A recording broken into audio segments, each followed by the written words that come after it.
Dieu a appelé Abraham, qui est devenu Abraham, le père d'une multitude. Et lorsque Dieu s'adresse à Abraham, il lui dit la chose suivante, que de toi je susciterai une grande nation, une multitude.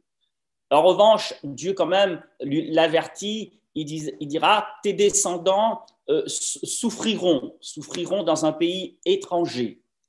Et en revanche, j'enverrai, c'est-à-dire j'enverrai la délivrance. Et nous sommes exactement dans le cours de l'histoire, ce que Dieu a, cette prophétie, cette vérité, les desseins de Dieu décrits et donnés à Abraham se réalisent.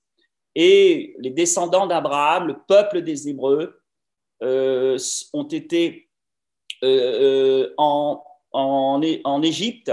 Et là, nous sommes au moment de la délivrance.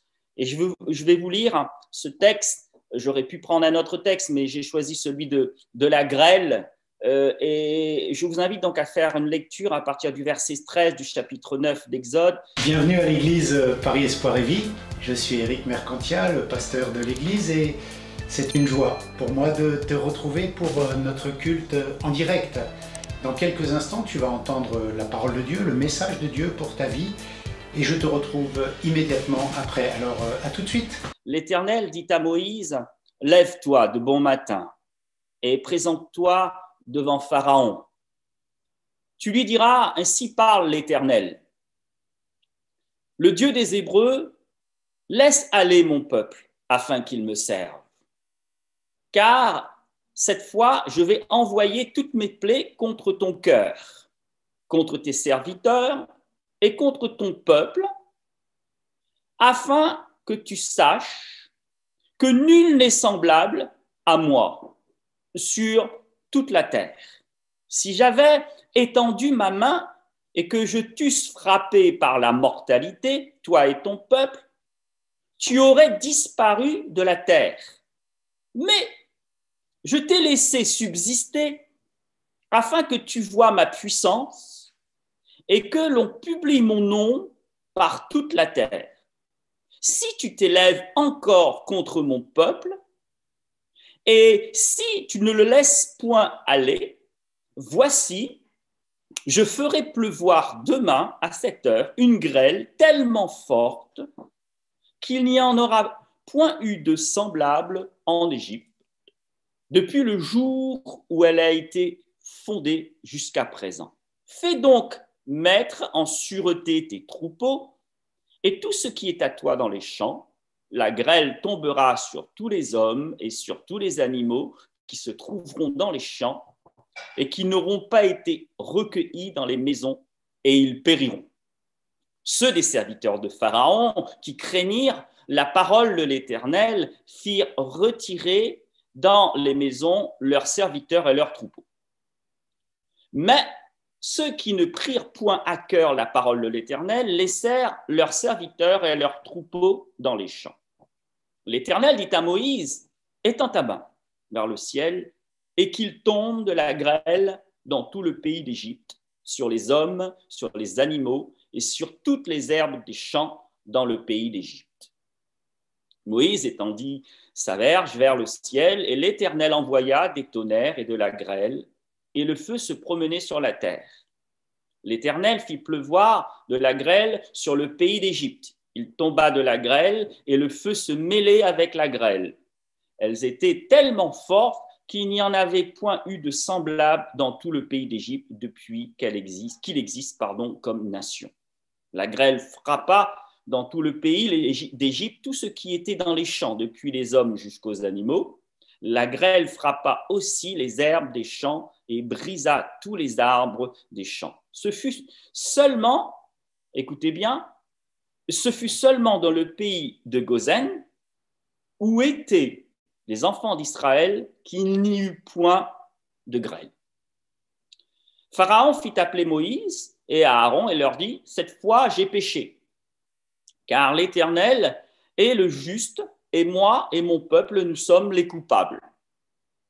Priez l'Éternel pour qu'il n'y ait plus de tonnerre et de grêle, et je vous laisserai aller et l'on ne vous retiendra plus. » Moïse lui dit, « quand je sortirai de la ville, je lèverai mes mains vers l'Éternel, les tonnerres cesseront, et il n'y aura plus de grêle, afin que tu saches que la terre est à l'Éternel.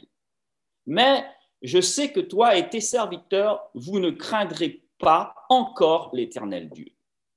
Le lin et l'orge avaient été frappés parce que l'orge était un épi et que c'était la floraison du lin. Le froment et les potres n'avaient point été frappés parce qu'ils sont tardifs. Moïse sortit de chez Pharaon pour aller loin de la ville, hors de la ville, pardon. Il leva ses mains vers l'Éternel. Les tonnerres et la grêle cessèrent et la pluie ne tomba plus sur la terre. Pharaon, voyant que la pluie, la grêle et les tonnerres avaient cessé, continua de pécher et il endurcit son cœur, lui et ses serviteurs. Le cœur de Pharaon s'endurcit et il ne laissa point aller les enfants d'Israël selon ce que l'Éternel avait dit par l'intermédiaire de Moïse. Amen. Je vous invite qu'on incline nos cœurs et que par sa parole, le Seigneur puisse encore ce matin nous parler. Seigneur, merci pour ta parole. Elle a été consignée, Seigneur, parce qu'elle est utile pour notre enseignement, pour notre intelligence. Elle est aussi utile pour nous corriger lorsque, Seigneur, nous prenons un chemin qui n'est pas à ta gloire. Alors ce matin, Père, cela a été dit à maintes reprises. Seigneur, nous avons besoin de toi à cet instant. Nous avons besoin de toi parce que sans toi, nous ne pouvons rien, Seigneur. Nous connaissons nos faiblesses, l'homme est faible. Seigneur, nous ne savons pas tout, c'est toi qui sais tout. Tu es omniscient, omnipotent, omniprésent, et tu ne cesses de prendre soin de chacun d'entre nous. Seigneur, tu nous aides à nous éloigner, à nous libérer des liens que le malin a pu, Seigneur, tirer. Mais toi, tu es grand et puissant pour libérer ton peuple. Alors, bénis ta parole. Et surtout ce matin, Seigneur, je veux prier pour que tout esprit d'incrédulité soit chassé, Seigneur, au nom de Jésus, et que nos cœurs soient sensibles à ta voix. Père, tu puisses, par ton esprit, avec la liberté, Seigneur, que tu veux déposer dans le cœur de chacun d'entre nous, ta parole, pour que cette parole germe, porte du fruit, et comme cela a été lu, tu puisses libérer ton peuple pour que ton peuple te serve dans le nom puissant de Jésus. Amen. Alors, à l'introduction de ma prédication, je vais vous parler d'un homme, après je reviendrai au texte. Un homme, c'était un chantre qui s'appelle Asaph. Asaph, à un moment de sa vie, il s'est posé des questions, et il s'est dit, les méchants sont toujours heureux, ils accroissent leur richesse. Et Asaph, à un moment, s'est posé la question, c'était le chef des chantres auprès de David, il dit, mais est-ce en vain que j'ai purifié mon cœur? Est-ce en vain que j'ai lavé mes mains dans l'innocence? Ça, c'est dans le psaume 73. Et il y a un autre psaume, le psaume 37, au contraire, le psalmiste dit la chose suivante, garde le silence devant l'Éternel et attends-toi à lui. Ne t'irrite pas à cause de celui qui réussit dans sa voie, à cause de l'homme qui vient à bout de ses entreprises. Le psalmiste, dans le psaume 37, veut nous communiquer sa tranquillité. Il nous dit que le bonheur est pour ceux et celles qui s'attachent à l'Éternel, et surtout, nous ne devons pas porter de regard sur le méchant. Asaph, lui, il a été un petit peu déstabilisé. Mais le psalmiste, le psaume 37 nous demande « Ne t'irrite pas, n'envie pas le méchant ». Frères et sœurs, la vie est loin d'être un fleuve tranquille. Et ce matin, frères et sœurs, j'aimerais que nous comprenions que nos vies, parce que nous l'avons accepté comme Sauveur et Seigneur, nos vies sont dans la main du Seigneur. Et il connaît mieux que quiconque ce qui est bon pour nous et il le fait en son temps. Même si parfois les circonstances sont difficiles, ne doutons jamais que ce que Dieu fait est parfait. Et comme un sage architecte, il conduit nos vies et il sait comment procéder. Il a les clés de la vie. D'ailleurs, Jésus dira « Je suis le chemin, la vérité et la vie ». Malheureusement, frères et sœurs, il y a tant de vies qui sont bâties à la va-vite, loin de Dieu. Et comme la parole de Dieu nous le dit, La maison qui est bâtie rapidement, bâtie sur le sable, ne résiste pas aux tempêtes, tandis que la maison qui est bâtie sur le roc, qui est l'obéissance à la parole de Dieu, est une maison qui restera debout, quelle que soit la tempête. Alors, dans ce texte que nous avons lu, nous pouvons constater, frères et sœurs, qu'il y a deux peuples. Il y a le peuple des Hébreux et le peuple égyptien. Le peuple égyptien est avec Pharaon comme Dieu, comme roi, comme idole. Et le peuple des Hébreux, conduit par Moïse, a pour Dieu l'Éternel.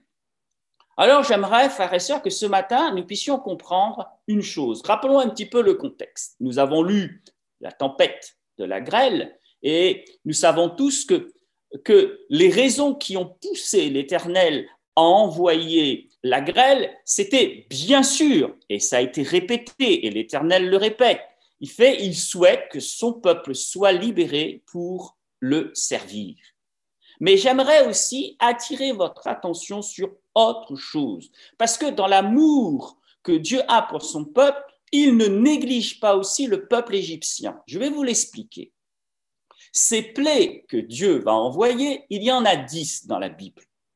Eh bien, ces plaies avaient aussi pour objectif de démontrer l'impuissance des dieux égyptiens.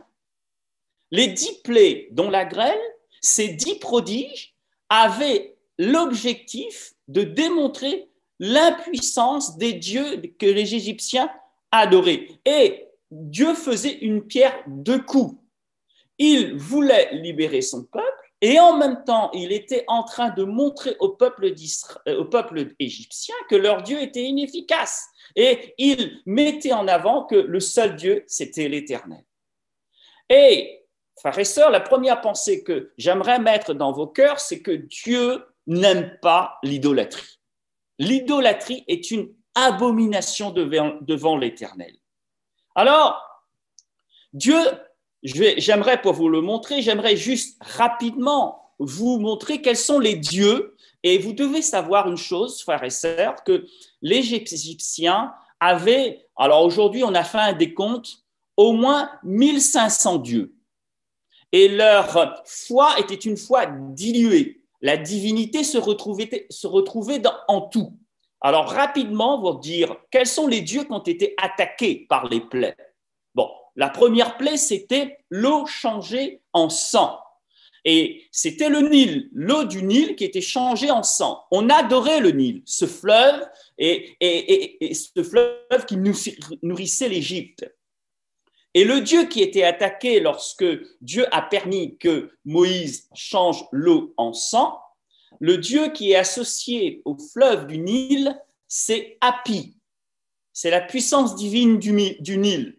Il y a aussi le Dieu Kun, qui était le gardien de la source du Nil. Il y avait aussi Osiris, parce que Osiris avait la responsabilité de l'inondation annuelle et la fertilisation du sol. Il faut que vous sachiez que quand le Nil sort de son lit, il vient recouvrir toutes les berges alentour, et quand le Nil retrouve le cours de son lit, toutes les terres qui sont autour sont fertiles. Et les Égyptiens disaient, c'est le Nil, donc c'est pour cette raison qu'ils adoraient le Nil. Donc, l'eau changée en sang était en train de démontrer que Kun, Hapi et Osiris n'étaient pas efficaces.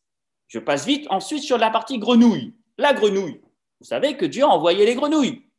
Alors, il faut que vous sachiez que la déesse Eket était représentée sous la forme d'une grenouille, ou bien avait la tête d'une grenouille. Et cette déesse était associée à la fertilité et à la formation de l'enfant dans le ventre maternel.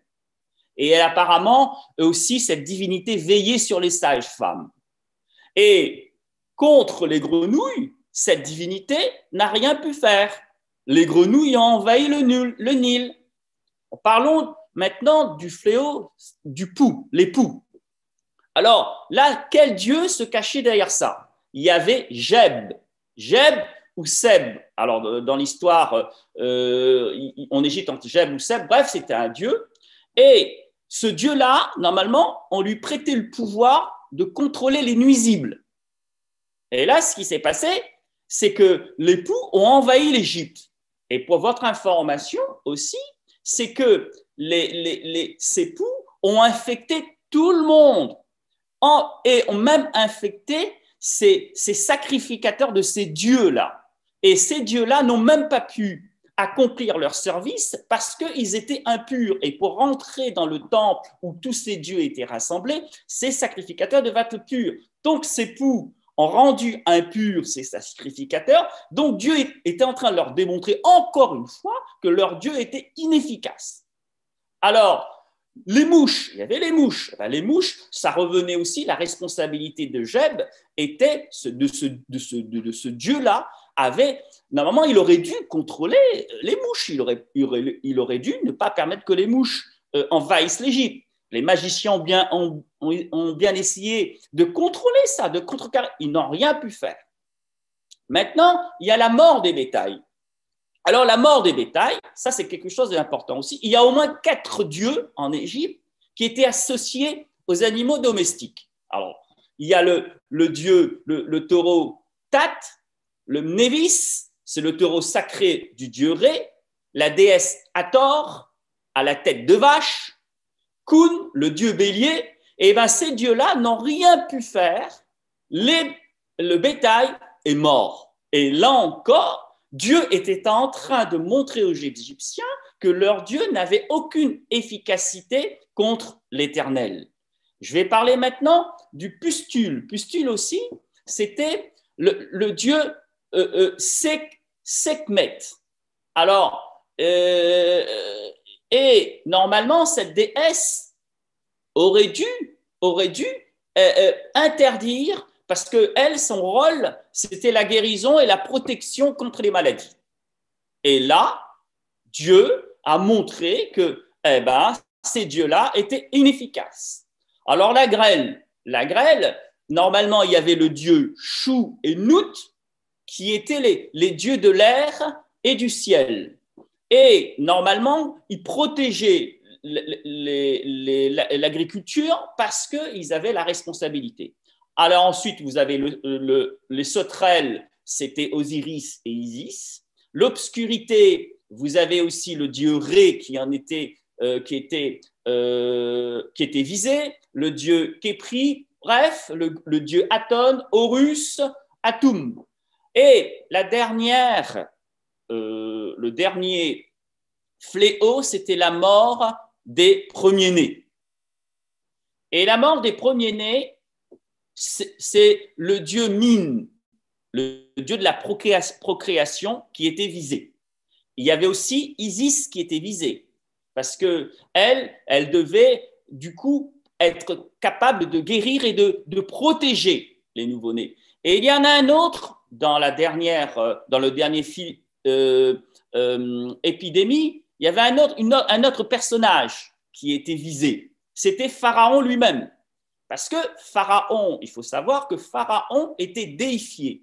C'était le dieu. Pharaon était considéré comme une nature, comme quelqu'un de divin. Donc, s'il était divin, son nouveau-né, son premier-né, n'aurait pas dû mourir. Eh bien, même le premier-né de Pharaon est mort. Tous les premiers-nés en Égypte sont morts, sauf les premiers-nés du peuple hébreu. Et souvenez-vous, il y a eu à ce moment-là le sacrifice d'un agneau et le sang a été mis sur le linteau. Lorsque le destructeur passait, il voyait le sang, il passait au-dessus de la maison et quand il ne voyait pas le sang, le premier-né était tué. Tout ça pour vous dire quoi, frères et sœurs? C'est que les 10 plaies d'Égypte, l'amour de Dieu était en train de s'exprimer. D'une part, pour libérer le peuple hébreu, afin qu'il le serve, et d'autre part, pour montrer au peuple égyptien, tous ces dieux-là, ce sont des faux dieux. Il n'y en a pas d'autres. Le seul Dieu, c'est l'Éternel. Et frères et sœurs, il y a eu là échec et mat des dieux égyptiens. Ces plaies ont réussi à démontrer que ces dieux étaient inefficaces. Alors, c'est pour cette raison ensuite que lorsque le peuple d'Israël quittera l'Égypte, Dieu dira en Exode 12, verset 12, j'exécuterai des jugements sur les dieux de l'Égypte, je suis l'Éternel. Donc, Dieu réaffirme à son peuple qu'il est l'Éternel. Et en Exode 20, verset 3, il est dit, tu n'auras pas d'autre Dieu devant ma face. Je répète, c'est les 10 commandements. Dieu dira, tu n'auras pas d'autre Dieu devant ma face.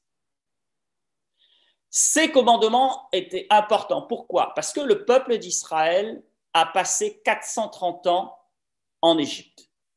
Et frères et sœurs, nous connaissons bien ce proverbe qui dit « Dis-moi qui tu fréquentes et je te dirai qui tu es ».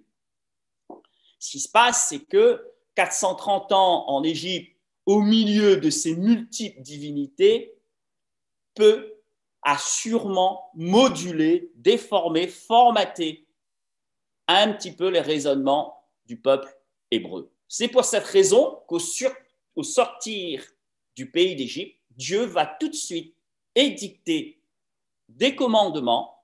Et l'un des commandements les plus importants, tu aimeras le Seigneur ton Dieu de tout ton cœur, de toute ton âme, de toute ta force. Et Dieu rajoute, tu n'auras pas d'autre Dieu devant ma face.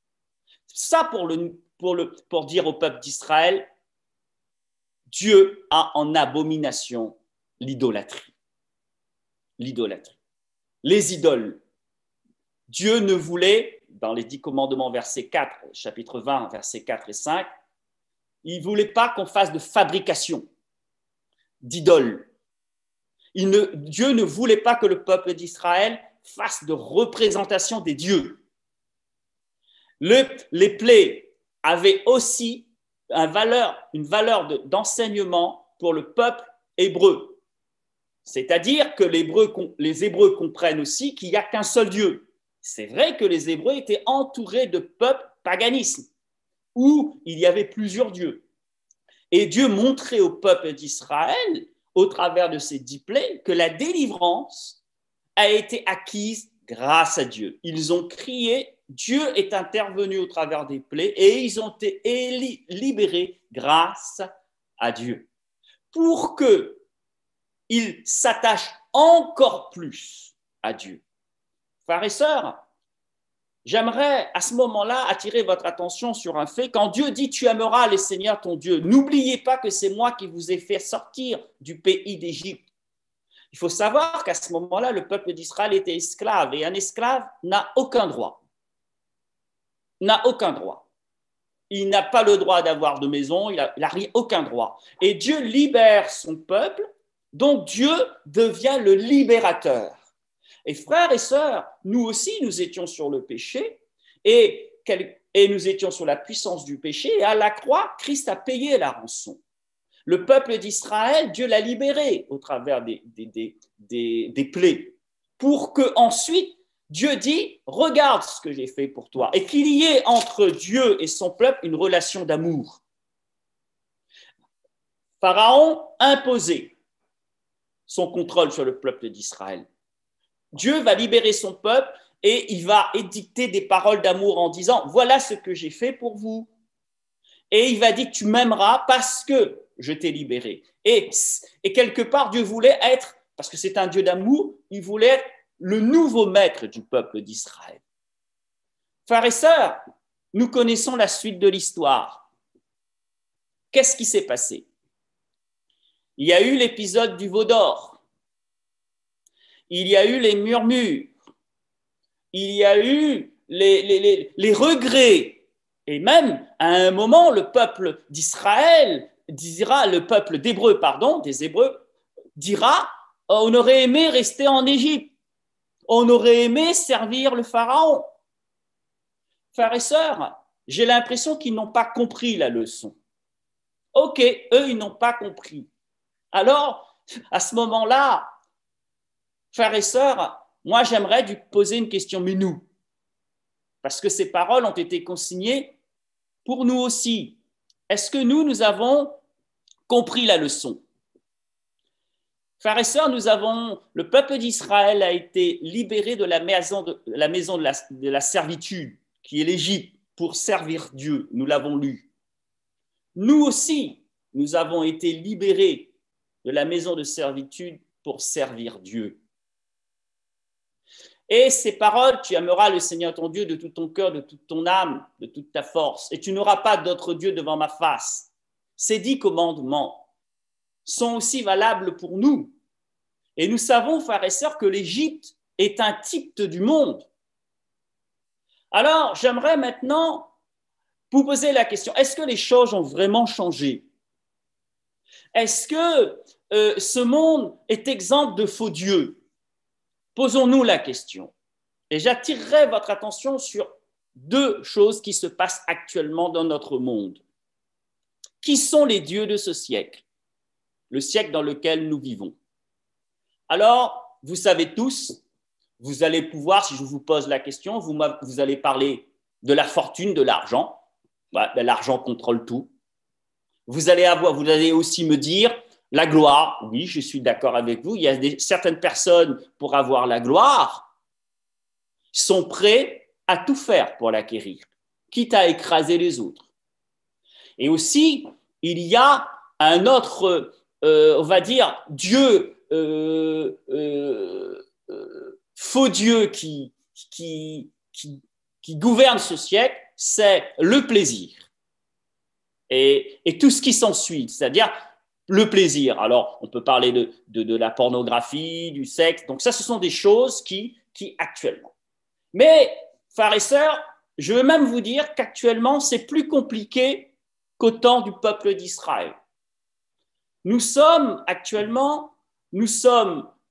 après la période du postmodernisme. Alors, c'est quoi le postmodernisme? Le postmodernisme, à un moment, les gens disaient qu'il n'y a pas qu'un seul sauveur, il y en a plusieurs. Ben, frères et sœurs, c'est un petit peu comme au pays, en Égypte. Il n'y a pas qu'un seul Dieu, il y en a plusieurs. Ça, c'était en vogue. C'est-à-dire, lorsque vous alliez témoigner de quelqu'un de Jésus-Christ, la personne vous regardait, mais attendez, pour quelle raison moi je vais vous croire? Moi, mon Dieu aussi, mon Dieu, il est vrai, ok, d'accord, je vous reconnais le droit de croire en Jésus-Christ, mais laissez-moi le droit aussi de croire en mon Dieu. Il n'y a pas qu'un seul sauveur, il n'y a pas qu'une seule vérité, il y en a plusieurs. Eh bien, aujourd'hui, on est un petit peu allé plus loin. Aujourd'hui, on est post-vérité. Ça veut dire quoi, post-vérité? C'est-à-dire qu'en fin de compte, il n'y a plus vraiment de vérité aujourd'hui. Qu'est-ce qui fait la vérité aujourd'hui? C'est ce que nous ressentons. Nos sentiments sont devenus la vérité. Nos sentiments sont devenus la vérité. Voilà le Dieu de ce siècle. Mais lorsque nous regardons ce que je viens de vous dire, c'est-à-dire que, il y a plusieurs dieux, il y a plusieurs vérités, où mes sentiments sont la vérité. Ce que je ressens devient une vérité pour moi. Qu'est-ce qui se passe là, frères et sœurs? Il se passe que l'homme revient au centre de toute chose. Cette philosophie de plusieurs vérités, les sentiments sont la vérité, est une philosophie centrée sur l'homme, sur l'individu qui devient roi. Et frères et sœurs, souvenez-vous, dans le jardin d'Éden, le malin dira à Ève, vous deviendrez comme des dieux. Donc aujourd'hui, l'homme, l'individu, s'érige en Dieu. Il a le droit de tout faire, il a le droit de bouger les bornes anciennes, il a le droit de décréter qu'il y a plusieurs dieux. Alors, Dieu, il y a aujourd'hui, si vous voulez, cette société dit que l'homme est l'avenir de l'homme. L'homme s'idolâtre. Donc, l'homme est devenu un Dieu. Et comme je vous l'ai dit tout à l'heure, tout cela se rajoute à d'autres dieux qu'est l'argent, la gloire, le pouvoir. Et il y a une subtilité maintenant, c'est la morale de l'intérêt, la morale du bien-être personnel. Eh bien, dans tout cela, frères et sœurs, il y a une négation des valeurs chrétiennes. Ce qui compte, c'est ce que je ressens, c'est mon intérêt personnel. Alors, frères et sœurs, c'est pas étonnant lorsque la porte est ouverte que le malin gagne du terrain. Si vous dites, et si vous vous laissez influencer, et par la grâce de Dieu, les chrétiens ne laisseront pas influencer, mais ce monde se laisse influencer. Si l'homme dit, je suis Dieu et ce que je ressens, c'est la vérité, le malin va s'engouffrer dans cette porte-là. Et il va pousser l'homme à être son propre Dieu et la porte est ouverte à toutes les dérives. Il n'y a plus de limites, ou bien les limites fixées par Dieu vont être enlevées. Et le malin va pousser. Le malin va pousser comme il a voulu pousser Ève, au travers de beaucoup de subtilités. Il va nous pousser à nous affranchir des limites créationnelles. Il va nous pousser à aller au-delà des limites fixées par Dieu. Il va nous demander de nous affranchir de l'autorité de Dieu, comme Pharaon a pu le faire. Et en Genèse 3,4, il est dit, et le serpent dit à la femme, vous ne mourrez nullement. Mais Dieu sait qu'au jour où vous en mangerez, vos yeux s'ouvriront et vous serez comme Dieu, connaissant le bien et le mal. Frères et sœurs, la parole de Dieu nous invite à ne pas aller au-delà de nos possibilités humaines. Nous ne sommes pas des dieux. C'est vrai qu'à cause de nos frustrations, Asaph, il était un peu jaloux de la réussite des méchants. Mais le psaume 37 nous dit, attention, n'envie pas la réussite des méchants. C'est vrai que parfois, à cause de nos frustrations, à cause de nos jalousies, à cause de ce que les autres nous disent, ou ce que les autres pensent de nous, nous avons parfois le désir d'aller au-delà de nos possibilités humaines. Et j'aimerais citer une phrase qui m'a interpellé. Cette situation épidémique, le président Macron, je crois que c'est la deuxième intervention qu'il a faite à la télévision, il a dit la chose suivante, nous avons oublié que nous étions des mortels en parlant de la finitude de l'homme. Frères et sœurs, en effet, l'homme est semblable à un souffle. Ses jours sont comme l'ombre qui passe. Psaume 144. Dans la Genèse, nous lisons la chose suivante, Genèse 2 et 7. L'Éternel Dieu forma l'homme de la poussière, il souffla dans ses narines un souffle de vie et l'homme devint un être vivant. Ces versets, frères et sœurs, nous montrent la dépendance, notre dépendance à l'égard de Dieu. Nous avons besoin à cet instant, nous avons besoin de toi, nous avons toujours besoin de toi. Les Égyptiens se sont passés du vrai Dieu. Aujourd'hui, tout est fait pour se passer de l'Éternel. Mais la parole de Dieu reste la vérité. Il n'y a pas plusieurs vérités. La preuve, l'homme a dit qu'il y en avait plusieurs. Regardez ce qui se passe. Regardez ce qui se passe. Notre vie dépend de Dieu. C'est Dieu qui nous a donné la vie. Nous dépendons de lui. Autre chose aussi, frères et sœurs, nous sommes limités dans tout ce que nous faisons. Personne autour de cette réunion pourra dire « je sais tout ». Non, nous ne savons pas tout. Reconnaissons honnêtement nos faiblesses. Reconnaissons que nous avons besoin de Dieu. Frères et sœurs, nous sommes dans tous les domaines limités, donc quelque part vulnérables aux ruses du malin, aux ruses de l'adversaire. L'adversaire sait que nous ne savons pas tout, donc il essaye par des ruses de nous faire désobéir à la parole de Dieu. Et l'ignorance et la faiblesse, frères et sœurs, sont les attributs de la nature humaine. Nous ne sommes donc pas des dieux. Nous ne pouvons pas être au centre de toute chose. Ce que nous pensons, ce que nous raisonnons, ce que notre philosophie ne peut pas être des vérités, parce que nous ne sommes pas des dieux, nous sommes faibles, nous sommes limités. Si je suis limité et que je suis faible, ce que je ressens, ce que je pense ne peuvent pas aussi être des vérités. Vous êtes d'accord avec moi? La seule vérité, c'est la parole de Dieu. Et frères et sœurs, la parole de Dieu dit aussi, malheur à l'homme qui se confie en l'homme. Et lorsque l'homme s'érige en Dieu, comment concilier cela avec ce que Jésus dira à ses disciples? Celui qui veut me suivre doit prendre sa croix et renoncer à lui-même. Vous voyez bien qu'il y a une antinomie, il y a une opposition à cela. Frères et sœurs, la parole de Dieu nous démontre par A plus B que sans Dieu, nous ne pouvons rien faire.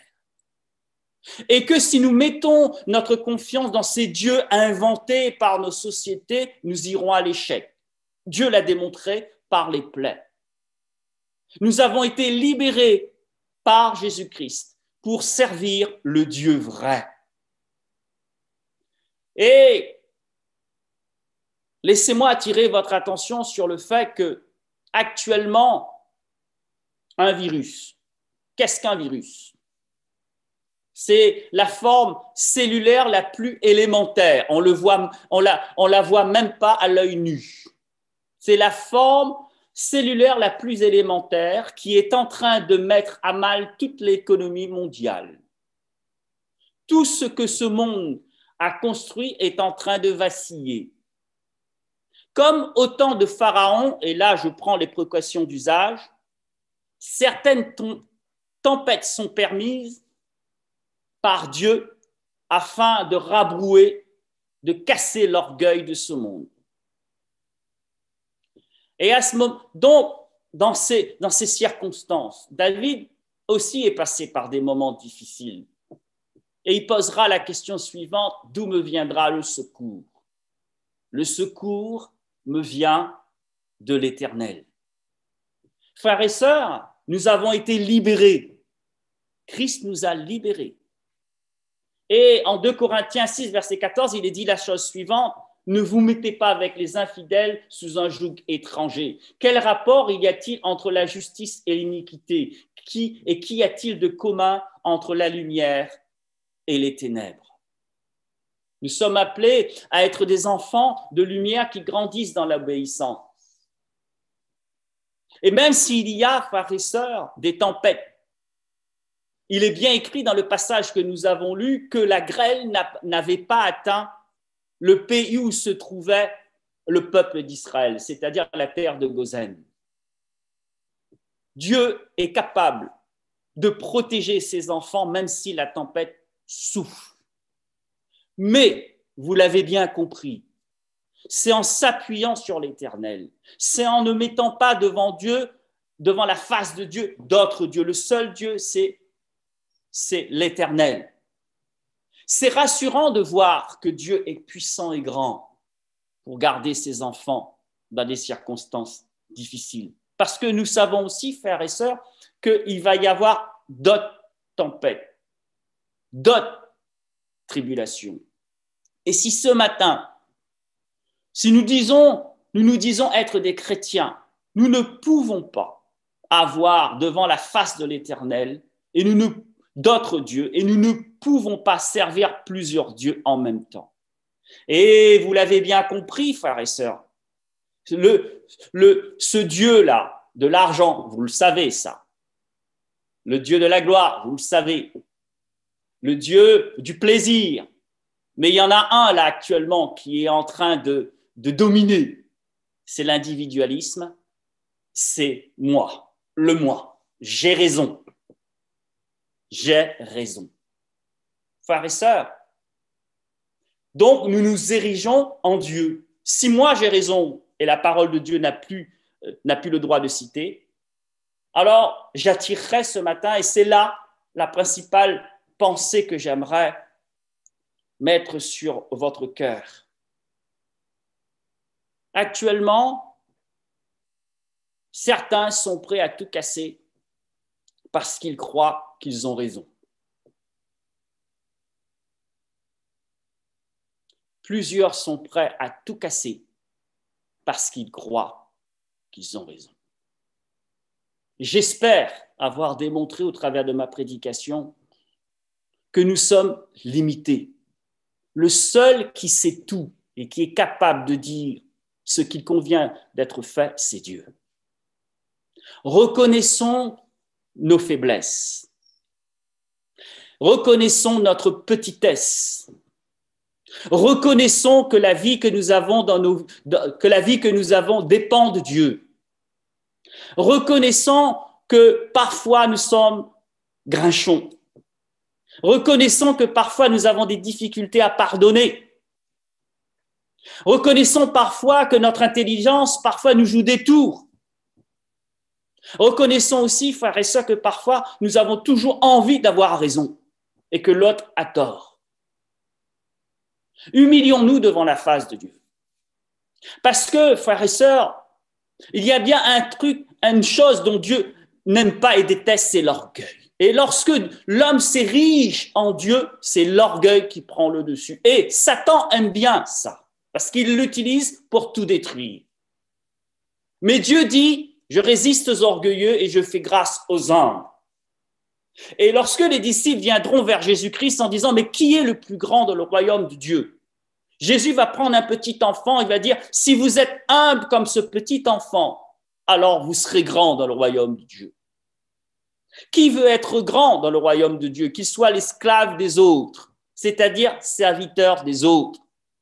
On ne se sert pas des autres, mais on est serviteur des autres. Et ne sous-estimez pas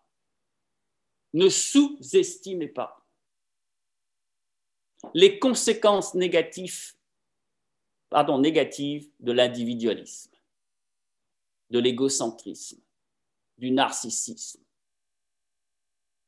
du moi, j'ai raison.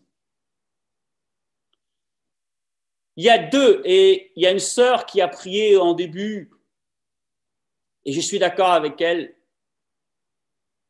Dieu aurait pu nous prendre chacun face à face en disant, explique-moi, t'as fait ça, c'est pas bon, t'as fait ça, t'es pas bon, ça c'est pas bon, ça c'est pas bon. Ça. Et ce matin, qui peut là dire qu'il a été irréprochable, qu'à un moment, il n'a pas flanché? Personne. S'il dit qu'il est parfait, la parole de Dieu dit le contraire. Nous bronchons tous, comme le peuple d'Israël, d'une manière ou d'une autre. Nous portons envie, etc. Nous ne sommes pas parfaits. Dieu le sait. C'est pour cette raison qu'il ne convoque pas dans un entretien tête à tête. Vous savez qu'est-ce qu'il a fait? Dieu a tant aimé le monde qu'il a donné son Fils unique, afin que quiconque croit ne périsse point, mais qu'il ait la vie éternelle. Vous savez de quelle loi on parle là? La loi de l'amour. La loi de l'amour. Et la loi de l'amour nous rattache à Dieu. Pourquoi la loi de l'amour nous rattache à Dieu? Parce que Dieu nous a libérés du pouvoir du péché, nous a libérés de l'emprise de Satan, nous a transportés dans le royaume du Fils de son amour. Alors ce matin, frères et sœurs, pas d'individualisme dans nos rassemblements. Je n'ai pas raison, c'est Dieu qui a raison. Et j'aimerais attirer votre attention, le culte. Qu'est-ce qu'un culte? Vous savez qu'est-ce qui nous invite lors du culte? C'est pas Jean-François, c'est pas Jean-Marc, c'est pas Dylan, c'est pas Eric, c'est Dieu. Quand nous faisons un culte, frères et sœurs, c'est Dieu qui nous invite. Et qu'est-ce que Dieu nous demande? Il nous demande de la reconnaissance. Un culte, c'est rendre un culte agréable, c'est adorer Dieu et lui dire merci Seigneur parce que tu m'as retiré de la boue du péché. Et à ce moment-là, lorsqu'on s'incline devant le Seigneur, il n'y a pas un plus haut que l'autre. Nous sommes unis dans la communion fraternelle pour rendre un culte agréable à Dieu, corps, âme et esprit. Donc, pas d'individualisme dans nos rassemblements. mais Christ au centre de toute chose. Pas de Dieu dans nos cœurs. Alors, ce qui est intéressant, frères et sœurs, c'est que si nous nous rendons compte, au regard de cette prédication, qu'effectivement, l'individualisme a un petit peu progressé, s'il y a des faux dieux qui se sont greffés par là ou par là, eh bien, il est encore temps de changer, parce que nous sommes au temps de la grâce. Dieu est un Dieu qui ne se lasse pas de pardonner. Et dans frères et sœurs, dans toute la parole de Dieu, Dieu, il se met à la portée de celui qui est prêt et qui est enseignable, qui est d'accord, qui, à la lumière de la parole de Dieu, la parole de Dieu touche son cœur et il veut changer, il veut devenir meilleur. Et j'aimerais terminer en disant, frères et sœurs, que nous nous rassemblons, non pas pour devenir pire, mais nous nous rassemblons pour devenir meilleurs sous le regard de l'Éternel. Parce que nous avons goûté que Dieu est bon. Alors, je terminerai avec cette remarque. Ne permettez pas, lorsque vous rencontrerez l'Éternel, qui vous pointe du doigt en disant que vous avez manqué d'amour. Parce qu'il n'y a que l'amour qui pourra couvrir tous les péchés. Personne n'est parfait. Nous ne le sommes pas. C'est pour cette raison que Christ est mort à la croix. Rentrons dans cette dimension et par nos actes, montrons que nous sommes des disciples de Jésus-Christ, par l'amour dont nos actes sont empreints. Et soyons, frères et sœurs, des enfants, des fils et des filles qui amènent la paix. Et Dieu, dans ces cas-là, n'a aucun problème avec cela. Il va même nous aider. Alors enlevons tous ces dieux dans nos cœurs. Mettons de côté ce que nous pensons. Ou ce que nous pensons, mettons-le sous l'épreuve de la parole de Dieu pour voir si c'est la bonne chose. Mais si ce que nous pensons amène à la destruction, casse l'unité, casse l'amour fraternel, permettez-moi de vous dire que ça ne vient pas de Dieu. Dieu rassemble et Dieu ne casse pas. Que le nom du Seigneur soit béni.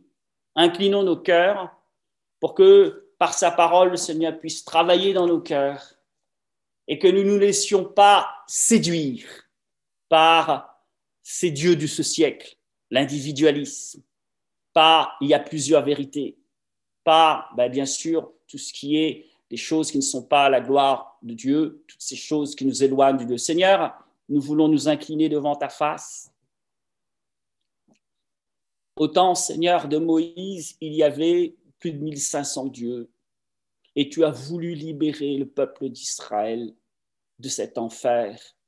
Tu les as sortis, mais Père, tu les as sortis de l'Égypte, mais l'Égypte n'était pas sortie de leur cœur, c'est pour cette raison qu'ils ont continué à murmurer.